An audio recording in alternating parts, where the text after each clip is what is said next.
क्या आप भी कनाडा आने का प्लान कर रहे हो बट करंट न्यूज़ देख के डर लग रहा है? Every day we hear about caps, visa cuts and new rules, but guys truth ये है कि कनाडा अभी भी स्टूडेंट्स को बुला रहा है, बस उनका टारगेट बदल गया है। इन दिस वीडियो में आपको देने वाला हूँ एक एलाइट स्ट्रेटेजी। हम बात करेंगे उन लूप होल्स के बारे में जो आपको 2026 का वीज़ा कैप से बचा सकते हैं और वो स्पेसिफिक कोर्सेज जो आपके पीआर के रास्ते को स्मूथ कर देंगे। तो अगर आप सीरियस हो अपने फ्यूचर को लेके और कनाडा आना चाहते हो तो इस वीडियो को स्किप मत करना। Hey guys, myself Himanshu और आज हम बात करने वाले हैं loopholes for Canada in 2026। So without wasting any more time, let's dive इन।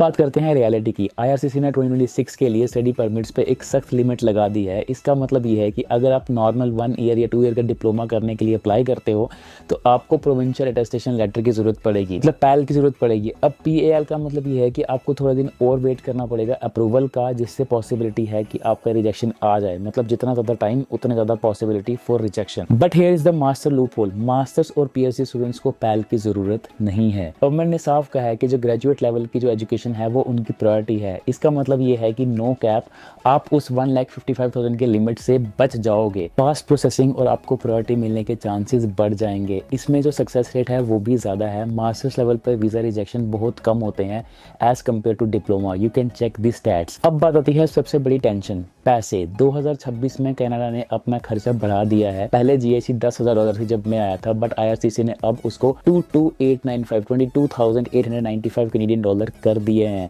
ये कोई फीस नहीं है, ये आपकी अपनी सेविंग्स हैं जो अब जब यहाँ पे आ जाओगे आपको हर महीने आपके अकाउंट में आएंगे। बट वीज़ा ऑफिसर को दिखाने के लिए आपके अकाउंट में ट्यूशन फीस के अलावा ये अमाउंट मैंडेटरी है कैनेडियन वीज़ा के लिए। अब यहाँ पे बात करते हैं एलाइट टिप। अगर आप मास्टर्स कर रहे हो तो कई यूनिवर्सिटीज़ ऐसी हैं जो आपको स्कॉलरशिप्स देती हैं जिससे आपका लोड कम हो सकता है, और रिसर्च बेस्ड जो प्रोग्राम है वहाँ पे तो आपको फंडिंग भी मिलती है। और एक बार आपको फंडिंग मिल गई तो आपको वीज़ा जो है वो गारंटीड मिलना ही मिलना है। आपके अप्रूवल चांसेस बहुत ज़्यादा बढ़ जाते हैं। इससे आपका पीआर एडवांटेज भी बढ़ जाता है। देखो यार, जो भी स्टूडेंट के अंदर आता है ना, उनका अल्टीमेट गोल यही होता है कि हमने भाई पीआर लेनी है। मतलब सबको पीआर ही चाहिए at the end of the day. कोई भी बंदा ऐसा नहीं है कि जो भाई हम इंडिया वापस जाएंगे, राइट। 2026 में लॉजिक सिंपल है, क्वालिटी ओवर क्वांटिटी। गवर्नमेंट उन लोगों को प्रायोरिटी दे रही है जिनके पास एडवांस डिग्री है। मास्टर्स करने के 3 बड़े फायदे हैं। द 3 ईयर PGWP, चाहे आपकी मास्टर्स 1 साल की है चाहे आपकी 3 साल की है, आपको PGWP मिलना ही मिलना है।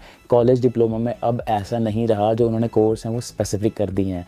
वहीं स्टेम एंड हेल्थ केयर पे फोकस हो चुका है। 2026 में express entry draws specific occupations के लिए निकल रहे हैं, जैसे टेक्नोलॉजी, हेल्थ केयर और स्किल्ड ट्रेड। मास्टर्स डिग्री इन फील्ड में आपको टॉप 1 एप्लीकेंट में खड़ा कर देती है। इससे आपको एक्स्ट्रा CRS पॉइंट भी मिलेंगे। मास्टर्स डिग्री आपके एक्सप्रेस एंट्री स्कोर को इतना बूस्ट कर देता है कि पीआर मिलना बहुत आसान हो जाता है, एंड आपको जॉब है वो भी स्पेसिफिक फील्ड में इजीली मिल जाती है। तो समरी ये है कि अगर आप 2026 में कनाडा आना चाहते हो ना, तो डिप्लोमा की जगह मास्टर्स या पीएचडी को अपना टारगेट बनाओ। पैल की टेंशन नहीं है, इसमें आपको 3 साल का वर्क परमिट मिलना ही मिलना है और डायरेक्ट पीआर पाथवेज भी आपके लिए ओपन हो जाते हैं। अगर आपको कंफ्यूजन है कि आपकी प्रोफाइल के लिए कौन सा मास्टर्स प्रोग्राम बेस्ट है, तो नीचे कमेंट करो अपना अंडर ग्रेजुएट डिग्री और सिटी। मैं पर्सनली आपको रिप्लाई करके आपको सजेशंस दूंगा रिसर्च करके आपके लिए, ताकि आपकी जो कंफ्यूजन है वो क्लियर हो सके। बाकी वीडियो इन्फॉर्मेटिव लगी है तो don't forget to hit the like button, subscribe button and share this video उन सभी फ्रेंड्स से जो प्लान करे हैं कनाडा आने का 2026 में।